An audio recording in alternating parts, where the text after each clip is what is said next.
చర్చించడానికి కూడా ప్రభుత్వం సిద్ధంగా లేదంటే అది ప్రజాప్రభుత్వం ఎట్లా అవుతుంది అని నేను అడుగుతా ఉన్నా.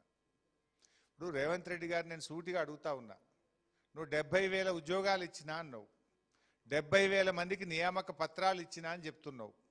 ఆ 70,000లో ఈ 6,000 కూడా భాగమే కదా. మరి జీతం లేనిది అది నియామక పత్రం ఎట్లయితుంది? ₹1 జీతం ఇవ్వకుండా అది ఉద్యోగం ఎట్లయితుందో సమాధానం చెప్పాలి రేవంత్ రెడ్డి రోజు.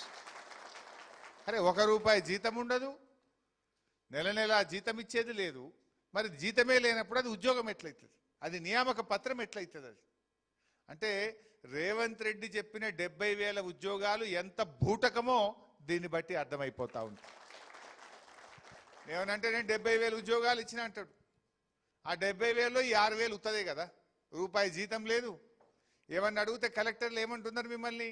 రైతుల దగ్గర వసూలు చేసుకోండి, ప్రజల దగ్గర లంచాలు తీసుకోండి. ఇదా ప్రజాప్రభుత్వం చెప్పేది? ప్రజలను అడుక్కోండి, ప్రజల దగ్గర లంచాలు తీసుకోండి, రైతుల దగ్గర అడుక్కోండి అన్నప్పుడు అది ఎట్లా ప్రజాప్రభుత్వం అవుతుంది? ప్రజల కోసం పనిచేసే ప్రభుత్వం ఎట్లయితుంది? మీరందరూ కూడా ఇలా బీటెక్ ఎంటెక్ చదివి graduates, civil engineering, civil diploma holders, ఇలా యువశక్తి మీరంతా కూడా. అంటే ఏమనుకుంటున్నాడు లోకేష్ కుమార్ కూడా ఒక ఐఏఎస్ ఆఫీసరు ఎంత బాధ్యత రహిత్యంగా అట్లా మాట్లాడొచ్చునా? మీరు పోయి పొంగులేటి గారిని కలిస్తే చేతిలో ఏది ఉంటే దాంతో కొడతాడు అంటే ఈ పొంగులేటి ఏమనుకుంటుండు, లోకేష్ ఏమనుకుంటుండు? కొట్టనీకి ఆ ప్రభుత్వాలు ఉన్నాయి.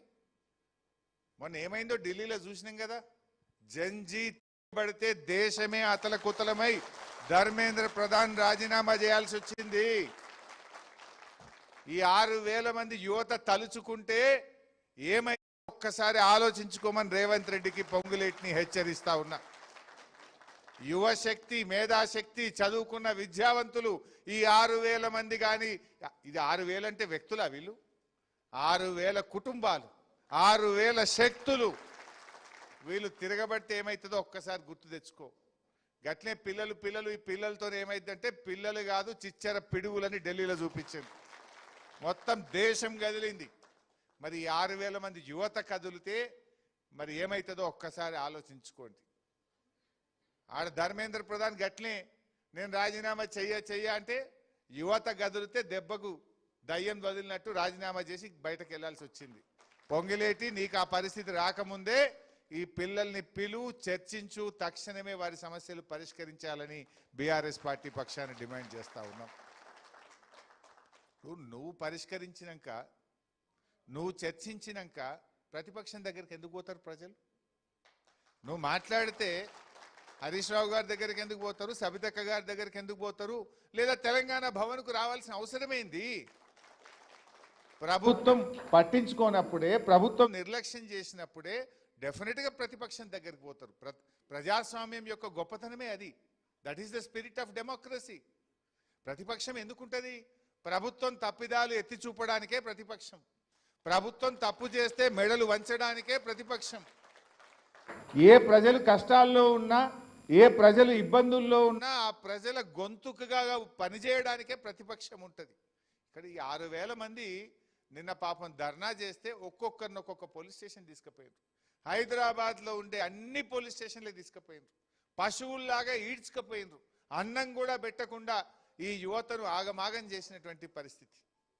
ఇవాళ అదే ప్రభుత్వం పిలిచి మాట్లాడొచ్చు కదా. ఇవాళ గౌరవనీయులు చిన్నారెడ్డి గారి గురించి తమ్ముడు గొప్పగా చెప్పిండు. చిన్నారెడ్డి గారు ముఖ్యమంత్రి కార్యాలయంలో పనిచేసే ముఖ్యమంత్రి స్పెషల్ సెక్రటరీ శేషాద్రి గారితో మాట్లాడితే స్పీకర్ ఫోన్ ఆన్ చేసిండ్రు. శేషాద్రి గారు ఏమంటుండు? ముఖ్యమంత్రి ఇగో హట్ అయింది, ముఖ్యమంత్రి ఇగో హట్ అయింది కనుక మీరు వాళ్ళతో మాట్లాడకుండా ఎలగొట్టుండ్రి అంటుండట. ఇదా సీఎం ఆఫీస్ ఇచ్చే స్పందన? ముఖ్యమంత్రి కార్యాలయం ఈ రకంగా మాట్లాడొచ్చునా? శేషాద్రి గారు నీకు ఇది తగునా అని నేను అడుగుతా ఉన్న శేషాద్రి గారిని. ముఖ్యమంత్రి ఇగో ముఖ్యమా, ప్రజల బాగోగులు ముఖ్యమా? ఎవడి మీద ఇగో? ఈ ప్రజలు ఓట్లేస్తే ఈ ప్రజలు పెట్టిన భిక్ష ముఖ్యమంత్రి పదవి. శేషాద్రి నీకు వస్తున్న జీతం ఈ ప్రజలు కట్టే పన్నుల నుంచే నువ్వు జీతం తీసుకుంటున్నావు మిస్టర్ శేషాద్రి. ఇలా ప్రజల్ని పట్టుకొని ముఖ్యమంత్రి ఇగో హట్ అయింది. ముఖ్యమంత్రి ఏమన్నా గాల్లకే ఊడిపడ్డా? ఈ ప్రజలు కలిసి పెట్టిన భిక్ష అది. ఇలా ముఖ్యమంత్రి ఇగో హట్ అయింది, వాళ్ళతో మాట్లాడొద్దు, వాళ్ళని ఎలగొట్టుండ్రి. What is this? ఇదేమన్నా ప్రజాస్వామ్యమా ఇంకేమన్నా ఇదేమన్నా మిలిటరీ రాజ్యం అనుకుంటున్నారా? ఇది సరి అయినటువంటి పద్ధతి కాదు. బట్ ఏది ఏమైనా మీరు ఆందోళన చెందకండి. ఎందుకంటే ఇప్పుడే చెప్పినారు, పాపం ఇద్దరు ఆత్మహత్య చేసుకున్నారు. కుటుంబాలు గడవక, ఇల్లు గడవక, అప్పులు కట్టుకోలేక ఇద్దరు యంగ్ సర్వేయర్స్, లైసెన్స్డ్ సర్వేయర్స్ ఆత్మహత్య చేసుకున్నారు. ఇలా మీ పరిస్థితి ఏమైంది? జీతం రాదు, హెల్త్ ఇన్సూరెన్స్ స్కీమ్ లేదు, ట్రావెల్ అలవెన్స్ లేదు. ఆడికి పోయి సర్వే చేస్తే నీ పెట్రోల్కే సరిపోతలేవు నీ పైసలు. పెట్రోల్కు ఖర్చు ఎక్కువ, సర్వే చేస్తే వచ్చేది తక్కువ.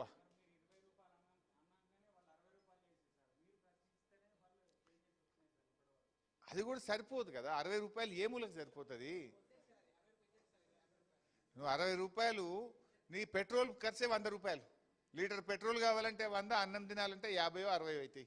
60 రూపాయలు అన్నానికి పోతుంది, లీటర్ పెట్రోల్కి 100 పోతే నువ్వు మా అంటే ఒక రోజుకు 1-2 ఎకరాలు చేయడం కష్టం కదా. ఓ రోజు వర్షం పడుతుంది, ఓ రోజు పక్కపొంట రైతు సహకరించాడు, ఆందాక పోయినాక వెళ్ళగొడతారు. ఎట్లా చెప్తాము? ఈ విషయం కలెక్టర్లకు చెప్తే అడుక్కోండి, లంచాలు తీసుకోండి, వసూలు చేసుకోండి అని చెప్పబట్టి ఇదేం ప్రభుత్వం అని నేను అడుగుతా ఉన్నా. అందువల్ల మిత్రులారా, మీరు ఆందోళన చెందొద్దు. బీఆర్ఎస్ పార్టీ మీకు అండగా ఉంటుంది. కేసీఆర్ గారి నాయకత్వంలో మీ పక్షాన మేమందరం కూడా పోరాడతాం. ఈ సెప్టెంబర్లో అసెంబ్లీ సమావేశాలు ఉంటాయి. డెఫినెట్గా ఒకరోజు లైసెన్స్డ్ సర్వేయర్ల కోసం బీఆర్ఎస్ పార్టీ మీకోసం గలమెత్తుతుంది. మేము పోరాడతాం. అన్ని జిల్లాల్లో కూడా మీరు చేసే ఆందోళన కార్యక్రమాల్లో పార్టీ గౌరవ శాసనసభ్యులు, శాసన మండలి సభ్యులు, పార్టీ నాయకులంతా కూడా మీకు అండగా నిలబడతాం. మీ సమస్య పరిష్కారం అయ్యేదాకా కూడా మీ వెన్నంటి ఉంటాం. మీరు ధైర్యంగా ఉండాలని చెప్పి కూడా ఈ సందర్భంగా మీకు పిలుపునిస్తా ఉన్నాం. పోరాడితే పోయేదేం లేదు, బానిస సంఖ్యలు తప్ప అన్నారు. అందువల్ల పోరాటమే మనకు పరిష్కారం ఇస్తుంది. ఎందుకంటే ఈ బోగస్ మాటలు మనకు అర్థమైపోయినాయి. 70,000 ఉద్యోగాలు ఇచ్చినామన్నారు. ఇచ్చిండ్రా నిజంగా? ఇవాళ కేసీఆర్ గారు నోటిఫికేషన్ ఇచ్చి, కేసీఆర్ గారు పరీక్ష పెట్టి, కేసీఆర్ గారే రిజల్ట్ ఇచ్చి, అన్నీ అయిపోయిన ఫిజికల్ టెస్ట్ అయిపోతే కాగితం ఇచ్చి నేను ఉద్యోగం ఇచ్చిన అంటాడు. మొన్న మేము అసెంబ్లీలో అడిగినాం ఒక ప్రశ్న. కాంగ్రెస్ ప్రభుత్వం వచ్చిన తర్వాత మీరు నోటిఫికేషన్ ఇచ్చి మీరు ఇచ్చిన ఉద్యోగాలు ఎన్ని అని మేము ఎమ్మెల్యేలము, మా ముఠా గోపాలన్న, మేమందరం అసెంబ్లీలో అడిగినాం. అడిగితే ప్రభుత్వం లేచి ఏం సమాధానం ఇచ్చింది తెలుసా? 16,500 మాత్రమే. మీరు చెప్పింది ఏందన్నాడు రాహుల్ గాంధీ, రేవంత్ రెడ్డి, ప్రియాంక గాంధీలు వచ్చి ఏం చెప్పిండ్రు? మొదటి ఏడాదిలోనే 2 లక్షల ప్రభుత్వ ఉద్యోగాలు ఇస్తామన్నారు.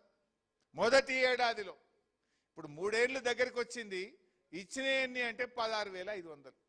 అంటే ఎంత పచ్చి అబద్ధాలు మాట్లాడతారో మీరు అర్థం చేసుకో. ఇలా 70,000 ఉద్యోగాలు ఇచ్చి 70,000లో 6,000 లైసెన్స్డ్ సర్వేయర్లకు కూడా ఉద్యోగాలు ఇచ్చినామంటారు. ఇదేం ఉద్యోగము? చచ్చిపోతే రూపాయి పిల్లలకు కంపాషనేట్ జాబ్ రాదు, హెల్త్ ఇన్సూరెన్స్ లేదు, రూపాయి జీతం రాదు, కూర్చుంటందుకు కుర్చీ లేదు, ఇక మీకు ఉద్యోగం ఇచ్చినామంటాడు. దేశం మీద పడి వసూలు చేసుకోండి అని చెప్పి లైసెన్స్ ఇచ్చినా మీకు ఉద్యోగం ఇచ్చిన అంటాడు.